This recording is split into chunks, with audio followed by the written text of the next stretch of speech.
We shall see that in part 3 he now talks about the effect of the west wind on waters, on the oceans and the sea. He's going to talk specifically about the Atlantic Ocean and the Mediterranean Sea.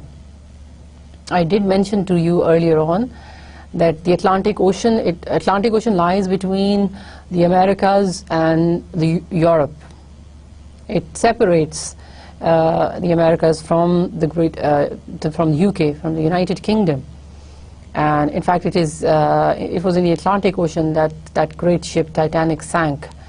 So that stretch of water is known as the Atlantic Ocean, and the Mediterranean Sea, that is the sea between Europe on top and Africa in the south. So it divides Europe from Africa. And since the Mediterranean Sea is surrounded from 3 sides by land, you have on the upper half of the Mediterranean Sea the western belt, the southern belt of Europe, and then in the east you have these Middle Eastern countries. You have Jerusalem, you have Israel, you have Palestine, and you have Jordan, you have Turkey, and then in the south, on the south of it, you have Africa. You have Egypt, you have Algeria, you have Algiers, you have Morocco. So these countries, they surround it from 3 sides. In fact, 3 continents: Europe, Asia, and then Africa. So Mediterranean Sea, that is why it is a peaceful sea. There are not many, it does not witness any storms, but the Atlantic Ocean is an ocean known for fierce storms.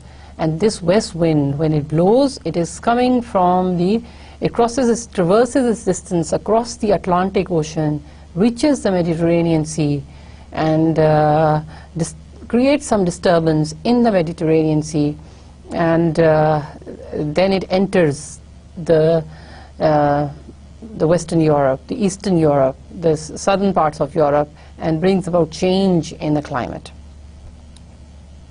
So let's see. He's going to talk about these 2 stretches of water. So let's begin with our analysis of part 3. He says, "Thou who didst waken from his summer dreams the blue Mediterranean, where he lay lulled by the coil of his crystalline streams." So for the words even that he uses for the Mediterranean Sea are such that they give us the impression of peace, tranquility. He talks about the Mediterranean Sea as if it is slumbering, as if it is sleeping, and it is dreaming. So he says, so the west wind wakens the Mediterranean Sea from its deep slumber, from its deep sleep, and from its dream of beautiful, dream of beauty, dream of exotic places, and the dream of glory that he shall explain later on.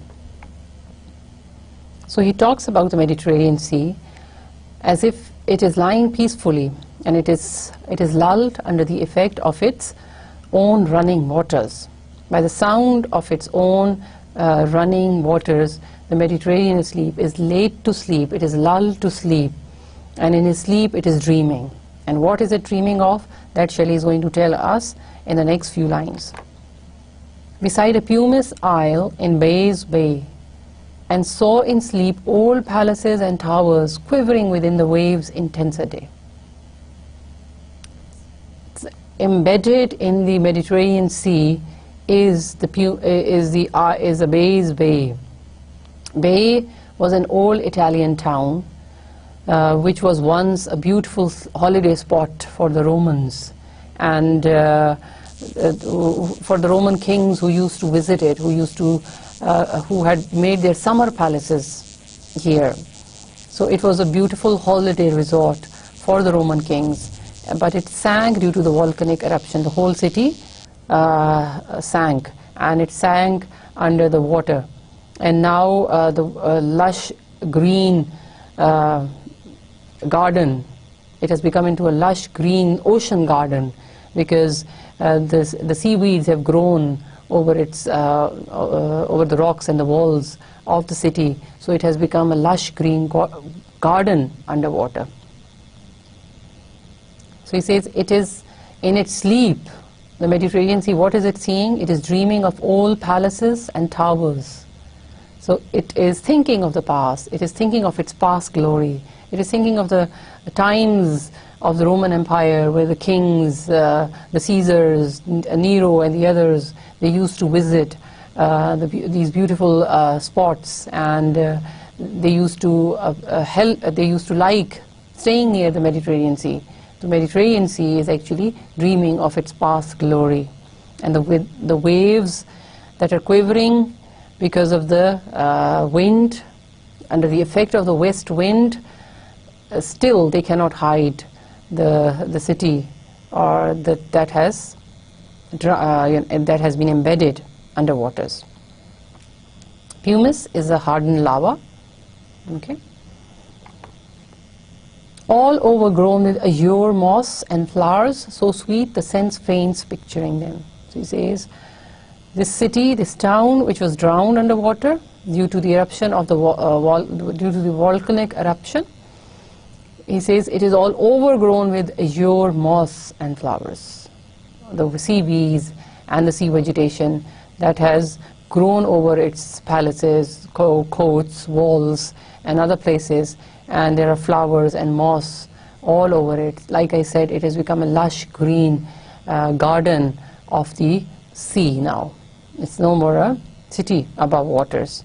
He says even the smell of those flowers and the plantation is so sweet that the sense faints picturing them. But in these lines, he's only given you the peaceful, tranquil Mediterranean Sea, which is lying as if in a dream, which is lying peacefully, undisturbed as yet, and it is dreaming of its past glory. It is dreaming of the past visits of the great kings, and it is dreaming of its beautiful palaces. It is dreaming of its beautiful courts, which now have now sunk to its bottom.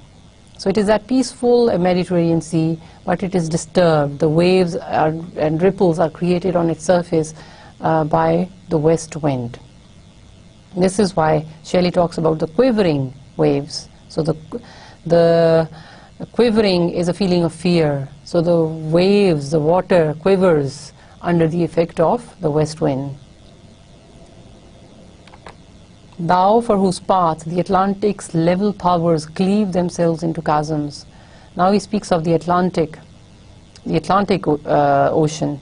He says, for the west wind is so powerful that it causes deep clefts, it causes deep chasms, it divides water. So it causes chasms even in the Atlantic Ocean, and it glides through it. And it makes a passage for it in the middle of the waters. So because the wind is so powerful and it's so strong that it makes a passage for itself in the water, which is cleaved in the center, and it allows the west wind to pass through it. So it causes cleavage or chasms in the Atlantic Ocean, and when it reaches the Mediterranean Sea, the water quivers, the sea water quivers for fear of the west wind.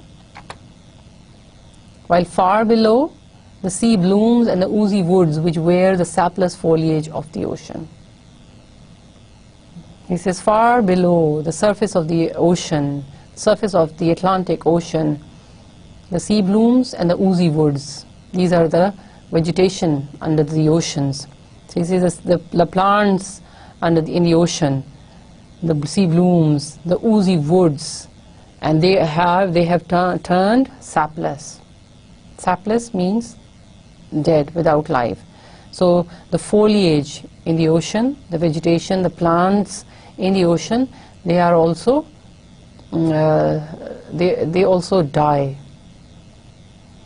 In fact, with these changes occurring on the land, with the coming of the winter season, they also occur in the in the oceans. So when the plants on the surface of the land are dying, so are the plants within the ocean. So the natural cycle that occurs on land also occurs in the oceans. So the plantation, under the effect of the vegetation wind, the foliage, it also dies, because the winter is approaching. So he says, the sapless foliage of the ocean know thy voice, and suddenly grow grey with fear, and tremble and despoil themselves. So he says, they know thy voice. So they grow grey. These plantation, this foliage underwater, when they hear your voice, they grow grey with fear. So here the west wind is like some kind of fierce spirit. It's a fierce spirit which drives ferociously across the Atlantic Ocean, passes through the water, causing cleavage in the water, reaches the Mediterranean Sea, which also quivers for the fear of it and under its effect. And he says, even the life underwater, even the life in these waters, it is filled with fear, and it grows grey with fear, and it trembles, and they despoil themselves. So the change that was occurring on land also occurs in the ocean. The plantation, the vegetation, it also experiences natural cyclical death before regeneration. And like the other two parts, Shelley also ends this part with the phrase, "Oh, hear." So he says, pay attention to the west, what the west wind is trying to tell you, is trying to say to you.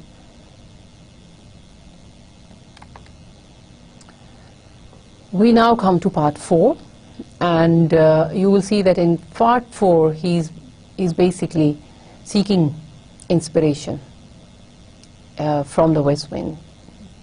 West wind is a source of inspiration for Shelley. Shelley is now going to describe how he seeks inspiration from west wind. In the first 3 parts, he spoke only about the effect of the west wind on this natural world of ours. So now he's going to address the west wind directly, and he's going to seek help, seek inspiration. He says, if I were a dead leaf thou mightest bear, if I were a swift cloud to fly with thee, a wave to pant beneath thy power. These are powerful lines. He wants to be affected by the west wind, like the west wind has affected everything else in the natural world. The west wind affected leaves, the west wind affected the seeds, the west wind affected clouds, the west wind affected and brought about rain, the west wind affected the Atlantic Ocean, it affected the Mediterranean Sea, it affected the vegetation, the foliage under the ocean.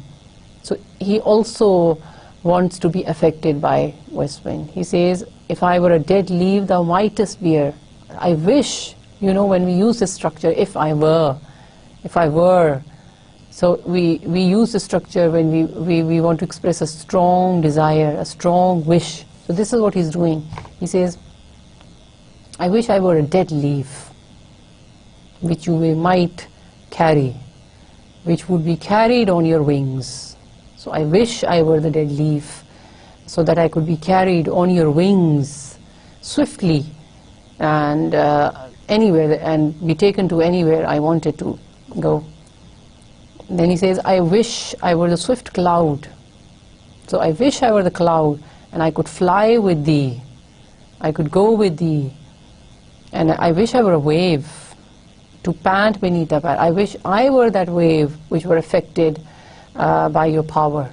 So he wants the west wind also to affect him through its power.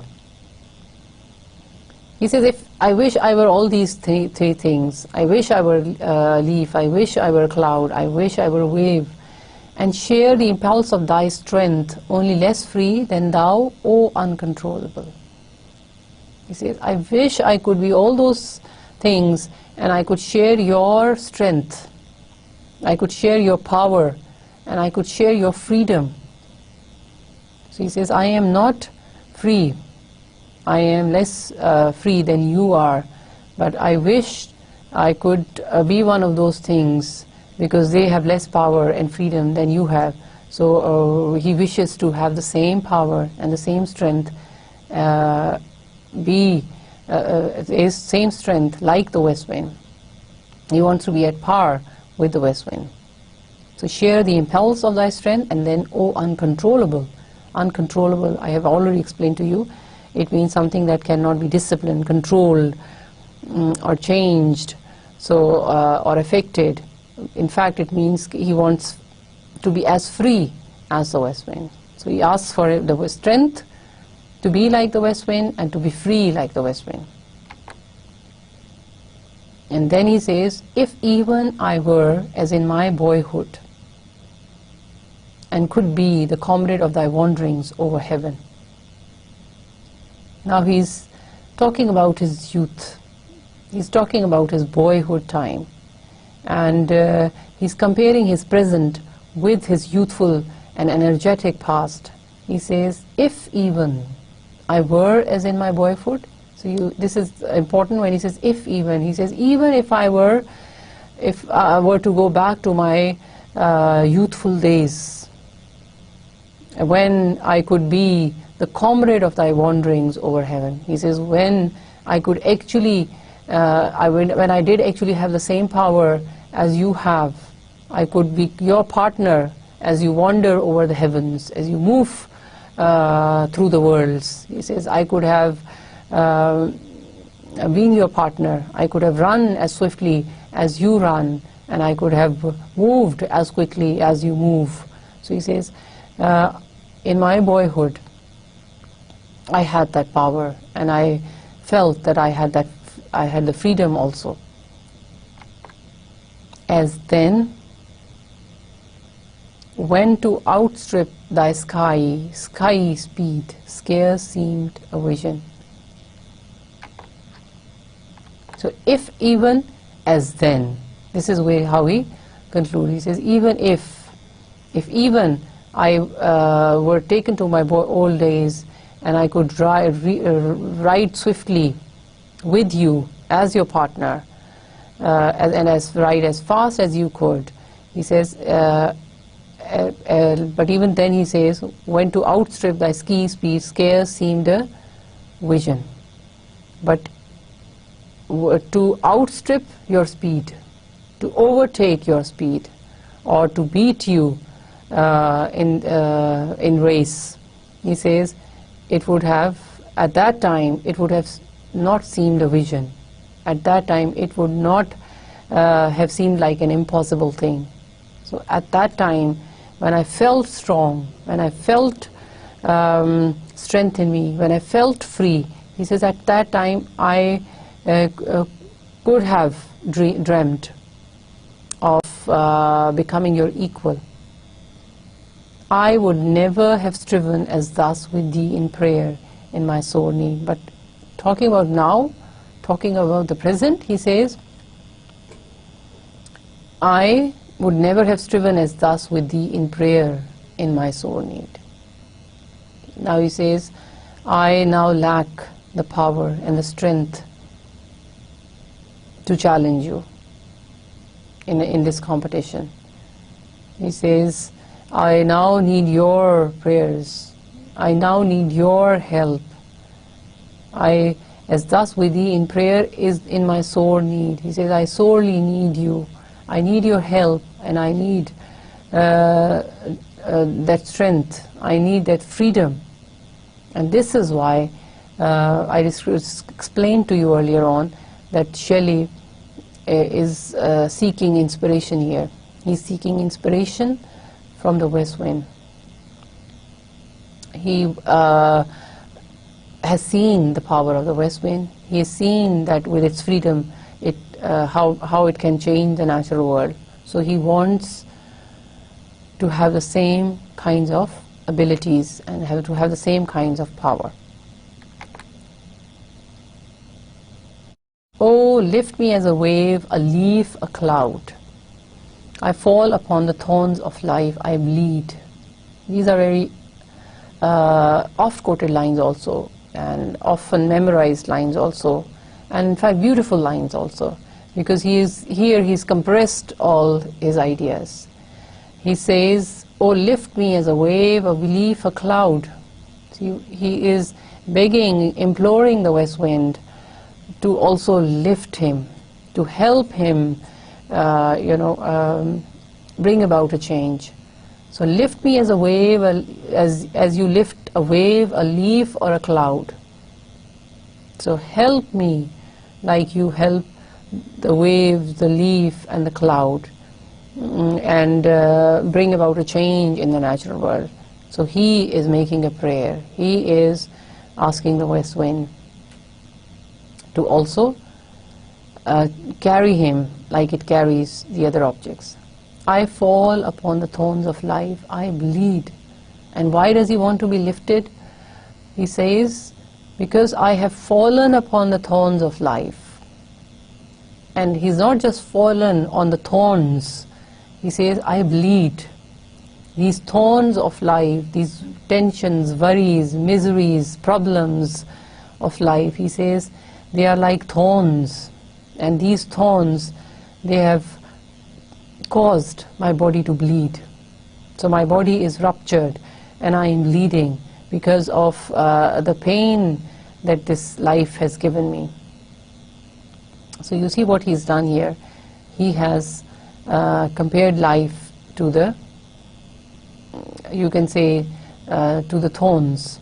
So where life with its problems, with its worries, with its tensions, is like thorn, which causes bleeding. So he says, because I've fallen down, I want you to lift me. I want you to carry me like a leaf, like a wave, and like a cloud. So he wants to be actually raised from that state of misery into which he, along with his other fellow countrymen, have fallen. So he believes that their generation, or the people, they have fallen low now, and they need the institutions have also become corrupt. The human beings have become corrupt. He says, we have now got to change. We need something to change us.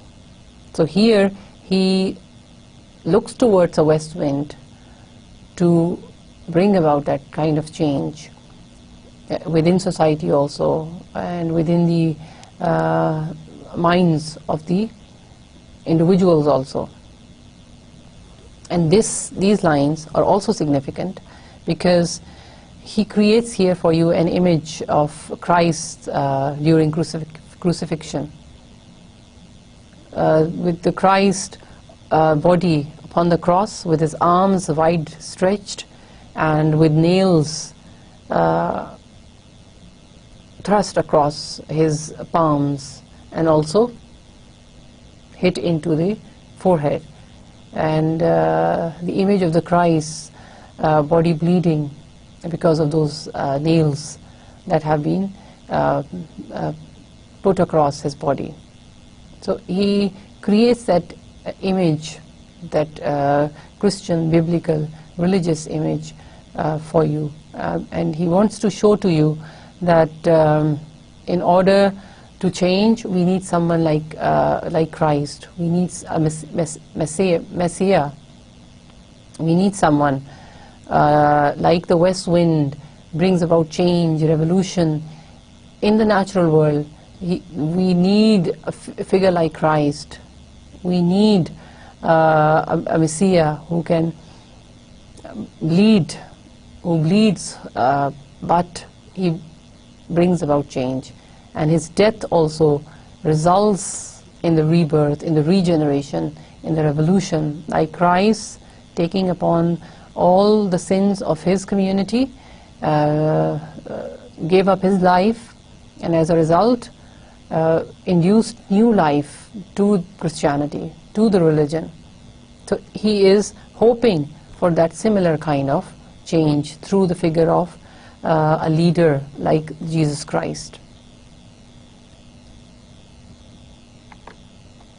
And then he says, a heavy weight of ours has changed and bowed one too like thee, tameless and swift and proud. These are the three qualities that he talks about the west wind.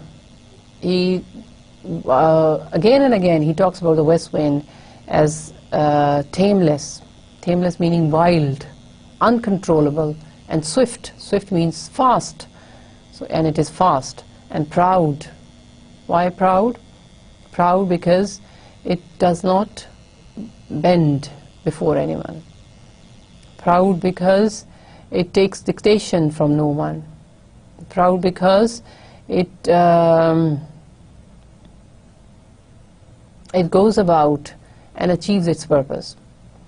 So he says, the heavy weight, by the heavy weight of ours, he means the passing time and the time that has passed. He says the heavy weight of ours is behind us, and it is this time that has burdened us. It has chained us. It has bowed us. So it is the burden of the time that has passed with all these impurities and all these corruptions that have become part of our society in the near past, he says, and in the present times. He says they have chained us, and they have made us heavy. We are carrying the heavy burden of this time. And he says, so we cannot move. We are not free to move. And it also, so he says, he wants to be freed from the shackles, from the impositions of the society, from the laws of the society, which Shelley believed were not good for mankind. Shelley was, I explained to you in the previous lecture also, he had written a pamphlet on the necessity of atheism, for which he was expelled, and also because of some of his other ideas, secular ideas, he was not liked by his own people, by his own countrymen, and he had to finally shift to another country, Italy, where he now is, and he's composing this poem. So he says that these stagnant ideas, these old rules, these old-fashioned ideas, these fundamentalist kind of approaches, these have chained us. These traditional values, he even mocks at these traditional values. He says they chain us and they have bowed us. We are heavy under their burden, and we cannot attain freedom. We are not free, because he had experienced it, and he knew that these customs of society, these laws of the society, these rules of the society, which are made by few, they are chaining the creativity and the individual spirit of a human being. So he wants to be unchained. He wants to become free. He wants to become swift, and he wants to become proud, to be answerable to no one, like the west wind. We now look at part 5, where we shall see that his emotions are going to become even more deeper, and we shall see now he seeks a special kind of inspiration. He becomes more spiritual. He seeks a spiritual guidance, a spiritual instruction, or a spiritual inspiration from west wind. He wants the west wind not just to be his partner, comrade, or partner, as he says to you in part 4. He wants west wind now to be more than that, as we shall see in this part. So he says, make me thy lyre, even as the forest is. What if my leaves are falling like its own? My lyre. Lyre, an Aeolian lyre or a harp, it is a kind of a musical instrument. It is a box-like in shape. It's not exactly a box. It is a wooden structure which has got strings in the middle, vertical strings, and when the air blows through these strings, the sound is produced. So the word is taken from Aeolus, who was a god of winds. So he says, make me thy lyre. He wants to be that musical box. He wants to be that musical instrument through which, when the west wind flows, when the west wind blows, the sound, the musical sound is produced. He says the whole forest is like your lyre. The whole forest is your musical instrument. So the forest is a musical box. The forest is a musical instrument. And when the wind, the west wind, blows through its branches, it creates music. It creates a song of its own. So you say, in the same way, make me your lyre. I want you to also have the same effect, or I want you to cause me also to be able to produce songs that can affect or bring about change, like the forest does. So just like the forest is your lyre, is your musical instrument, is your musical box through which you're producing this musical sound which is affecting the whole natural world. He says, I want to become your musical box, I want to become your lyre, and I want to produce those sounds and that musical effect through which I can affect the world, through which I can affect the society. What if my leaves are falling like its own? So he says, now he's comparing himself to the tree, to the forest, because under the effect of the west wind, the trees, the leaves on the trees, they also fall, and they scatter, and they're scattered everywhere in all directions. So he says, okay, my leaves, my words, my poem, my poetry, they will scatter on their own. So under your effect, when I become your musical word, the words and the poems, they will come out of the mouth, and they will scatter all over the place. The tumult of thy mighty harmonies. The tumult of thy mighty harmonies will take from both a deep autumnal tone, sweet though in darkness. Now look at the words that he's using. The tumult. Tumult is extreme happiness, extreme joy, extreme excitement.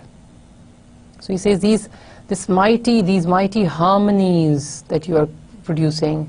He's still referring to the musical song. He's still referring to the musical effect that is created by the west wind when it blows through the forest, and the sound that it creates and produces. He says that it is you are a producer of mighty harmonies. You're producing great music. You're producing great sounds, but which are in harmony with each other, which are not crude to hearing. They are harmonious. They have an harmonious effect, a tranquil effect. But he talks about the tumult, the glory, the joy that is the result of these harmonies. He says, we'll take from both a deep autumnal tone, sweet though in sadness. He says, so what harmonies does the west wind create from both? From both the autumnal tone as well as the song of winter. They both combine. And he says, but the effect is what? It is sweet, although in sadness. Although the west wind brings destruction with it, it brings death with it, but he says that in this destruction, in this death, there is sweetness also, as Shelley describes to us that with destruction, rebirth, regeneration or preservation is linked. So he says, to sadness is also linked sweetness and happiness. So he says the harmonies that you're creating have this music that you're creating, the song that you're creating, it is sweet. It has a sweet effect at the same time as it has a sad effect, a sad tone. And sometimes a sad music or a sad song, it can have a sweet, tranquil, and sometimes happy effect on us too. They're not always depressing, they're not always full of dejection, they're not always pessimistic. Sometimes this is when we talk about the restoration of harmonies, because they restore something in us, the balance. Although they may be sad, the song may be sad, but it can make and restore the peace and tranquility within us. So it is the same kind of thing that he's talking about. Be thou spirit fierce, my spirit. Be thou me, impetuous one. Again, important lines. You see what he's doing here? Now he's becoming passionate, and he says, be thou spirit fierce. First he uses two words for the west wind. He says, he wants the west wind to become spirit. And what kind of a spirit? He wants it to become a fierce spirit. He says, so the west wind is a mighty spirit. It is a spirit because it is uncontrollable, it is proud, it does not take dictation from anyone, and it is fierce, it is strong, it is not affected by anything or anyone, it affects everyone and everything. My spirit. He says, I want this fierce spirit of yours to be my spirit. So he wants the same power as the west wind. Be thou me, impetuous one. Impetuous is someone who is impulsive, someone who is in a hurry, someone who brings about change in a hurried manner and hurriedly and quickly. So he says, become me. Be thou me. He doesn't say, I want to be you. He says, be thou me. O west wind, you should become me. He doesn't say that I want to be like you. This was what he was saying in the previous part, but now he says, be thou me. You should become me, impetuous one, the impulsive one, because he now sees and understands that through this manner he will be able to bring about change even more quickly. When the west wind becomes him, he will be able to bring revolution, change in the society, change old values, old systems, old customs, old ideas, and old norms, old thoughts. He will be able to bring about changes in all of those quickly.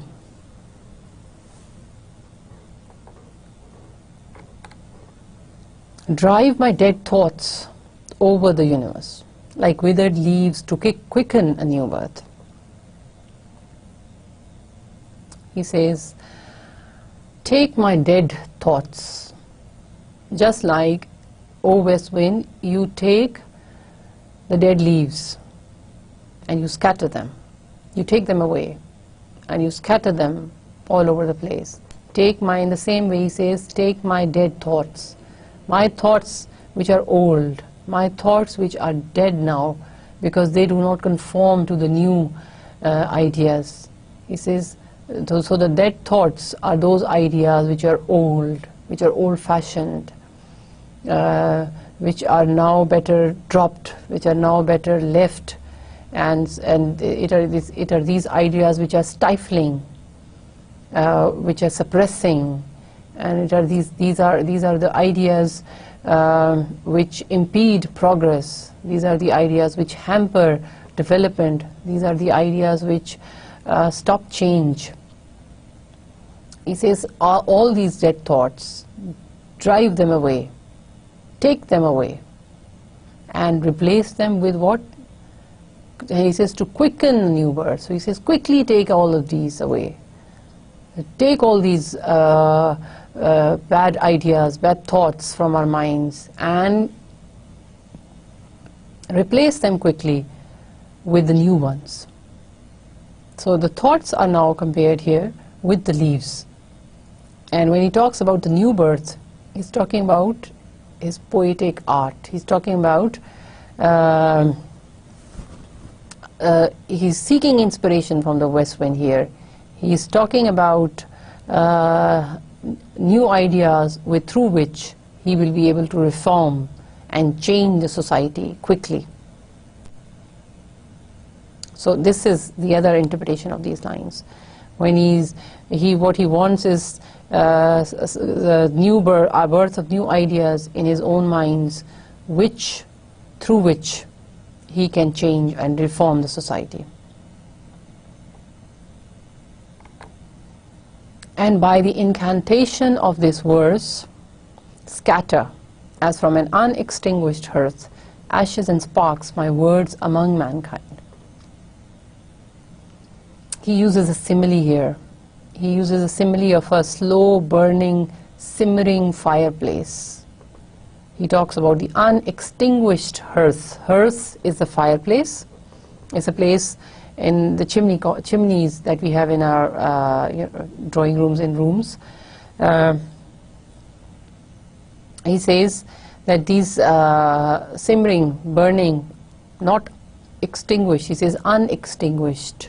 It's not a fire that is burning, it is the coal which is burning. And so it is what we call simmering. So it is, he says, this unextinguished hearth. So he says, through the power of my words, through the power of my poem, through the power of my poetic art, scatter, he says, scatter my words. As from an unextinguished hearth, ashes and sparks. So just like from an unextinguished fireplace, ashes and sparks, they're spread. In the same way, from my mind, from where the ideas originate, from where the words come, he says, take my words from my mind or from my mouth and spread them amongst mankind. So here now, for once, he's very open. He's very explicit. He expresses to you clearly his objective. He says that I want to spread my words. I want to spread my poetic art. I want to spread my message among mankind. And he compares his mind to the unextinguished hearth, to the unextinguished fireplace, and the ashes and sparks are the words. So it's through the power. So he wants to be able to bring about change. He wants to fire up emotions in people, emotions for change, emotions for freedom, emotions for a better life, emotions for a better future. This is why he's talking about ashes and then sparks coming out of those ashes. So the whole of the society, all mankind is like ashes. It is, but he says that there are sparks amongst this ash. There are sparks in these ashes, and we only need to ignite those sparks, and there will be fire. And when we have fire, it will consume all that is dead, all that is old. It will consume all the old institutions. It will consume all these dying, corrupt institutions. And after it is consumed, all of that, he says there will be a rebirth, there will be regeneration. So multiple meanings can be drawn from his verse. Be through my lips to unawakened earth. First he spoke about the unextinguished hearth, unextinguished fireplace, fireplace which is not totally extinguished. So now he talks about unawakened earth, earth which is yet asleep. It has not been awakened. He says, be through my lips to unawakened earth the trumpet of a prophecy. O wind, if winter comes, can spring be far behind? These are the concluding lines, and oft quoted lines and oft memorized. And these are the lines where he gives his message of optimism, where he gives his message of bright and a happy future. But before that he says, be through my lips to unawakened earth. Now he's talking about his own song, he's talking about his own poem, he's talking about his own creative art. He says, I want my words, I want my song, I want my poem to be like the trumpet of a prophecy.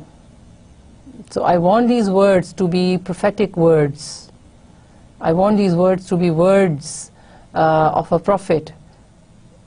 And I want these words to be like a prophecy, because a prophecy comes true. And the words of prophet are also true words. So he wants this song, he wants this poem, he wants his words to be prophetic. And he says, I want them to be carried to the unawakened earth. I want to be carried them to this dead earth. These are very significant phrases, very significant words and lines.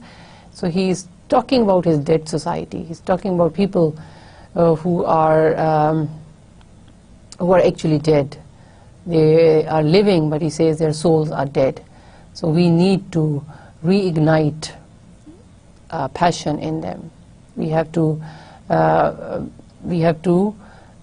cause death of these old attitudes, ideas, feelings, and we have to give birth to the new ones.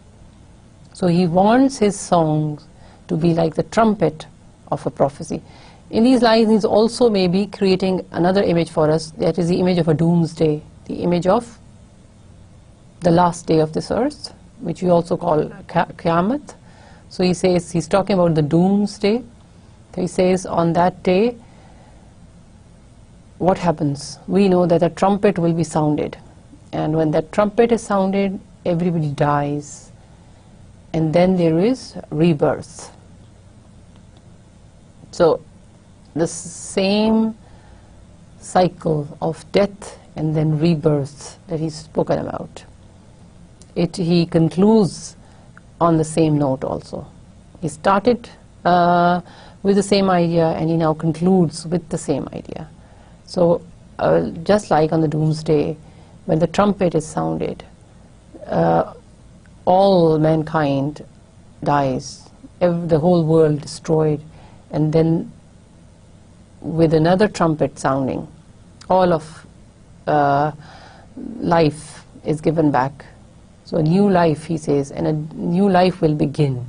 So one life will end and another will begin. So he says such is how he wants his poem to be received. Such is the way that he wants his words to be received by the people, by his countrymen. He wants the old world to die, and he wants, with his words, a new world to begin, a new world to be reborn. And then those famous lines, he says, "O wind, if winter comes, can spring be far behind?" And here he encapsulates, summarizes everything for you. He says, there is winter, there may be winter now, but winter is always followed by the spring season. This is the message that we get from the natural world, from the natural cycle of the world. This is a message of the natural world. So winter is followed by spring. Spring then is followed by summer, autumn, and then winter. And winter again is followed by the spring season. So he says, if there is winter, if there is death, because winter is associated with death, he says spring is not far behind, because winter is immediately, the season of death is immediately followed by the season of life, the season of regeneration, the season of rebirth. So with this message, he concludes his poem. Now, you may ask, is it an optimistic message, or is the poem an act of pessimism? Because he does talk about deaths, he talks of destruction, and when you relate it to the present condition of society in his times, which he's referring to throughout the poem, he says he sees that the society is corrupt, the institutions are corrupt, and they need to be demolished. So the present state of affairs, as he saw it, was not good. So he's not happy with the present. But can we say that he is pessimistic in his approach? If you look at the message here, we see that no, he's not pessimistic. He is pessimistic about the present, but he's optimistic about the future. Pessimism, a complete pessimism, means we see darkness ahead also. We are disappointed in the present. We see no life in present, but we are also disappointed in the future. We see darkness ahead of us also. That is what is true pessimism. But when we are talking about optimism, we mean even if there is darkness in the present, in the future we see light, in the future we see hope. So he ends on an optimistic note. He sees light ahead. He sees good times ahead. He has hope in mankind. So he has a true revolutionary spirit, and he has a true optimistic spirit, and he's a true reformer in that sense, because he's giving his people a message for hope. He's giving them hope. He's not taking away their hope. He still tells them that there are good times to come, and we should all work towards that end. So with that, we close the discussion on this poem. And just to summarize it for you, the west wind was used throughout the poem. It was used because of its power to change, because of its impact on the natural world. And it was that aspect of the west wind that impressed Shelley. And it is that power that he wants to have for himself also. And he wants to have that power because he wants to bring about the change in his world in the same way as the west wind brings change in the natural world. So he wants to reform the society in a similar manner. And there were various themes in the poem also, like the revolutionary spirit, that the message of the revolution that he gives to the spirit. And the poem, complete poem, is written in that revolutionary spirit. The spirit of change, freedom, the spirit of freedom from shackles, this, freedom from pain, freedom from misery, freedom from rules and unnecessary regulations, from old traditions and old customs and old ideas, religious ideas. That was what he wanted, Shelley, in fact. And secondly, the poem is also an expression of poet's personal beliefs. So he spells out his own personal beliefs also. He's talking about his own personal feelings, how he wants, what he wants. And it is about the power of the natural world.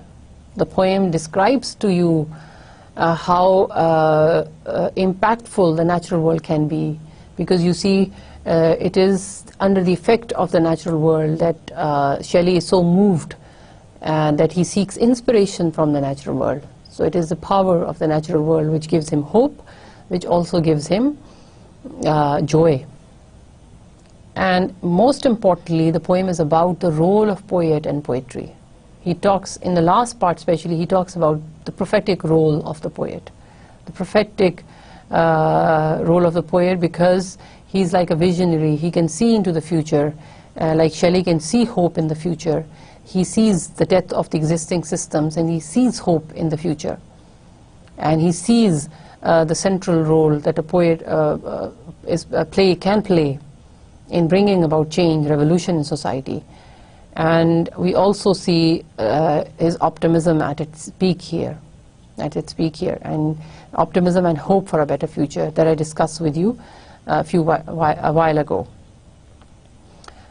You can get a question, direct question on the poem itself. You can be asked to talk about the revolutionary spirit, the personal expression of the poem in the poet.